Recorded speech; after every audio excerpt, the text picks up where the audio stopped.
benetan guretzako, emakunderentzat, niretzako ore bat da hemen gaur egotea.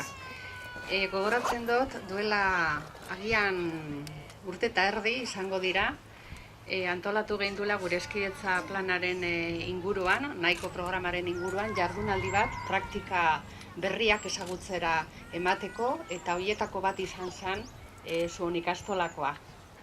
Proiektuaren lehenengo fasea azaldu jakun, eta benetan oso interesgarria iruditu jakun.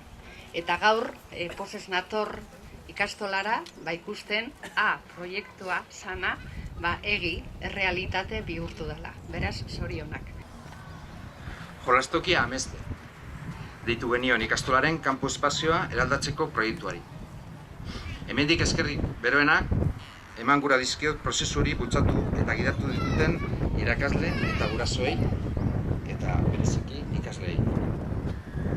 Eran ametsetako jolastokia zelakoa izango zen asmatzeko, lehenengo eurek non jolasten zuten kontziente izan ziren.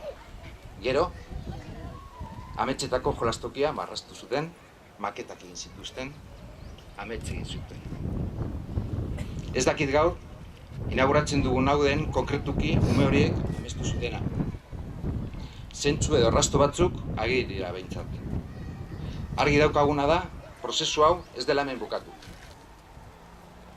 Ikusiko zenituen bukatu gabeko detaileak edo guztiz egokitu gabeko eremuak, baina ez naiz horretaz ari. Bukate gabe dagoela badiot da, espazio honek bizirik iraun behar duelako. Eta aldugun neurrian, urtean elementuak gehitzen eta espazioak atontzen egan. Suposatzen dugulako, gaurko umeek ere izango dituztela euren ametsak eta biharkoak ere bai. Ez dut berbaldi hau bukatu nahi, Durangoko udalari gure eskerronak adierazi barik. Proiektu zoragarri hau bete badugu neurri batean, Durangoko udalak egindako lur lagapenari esker izan.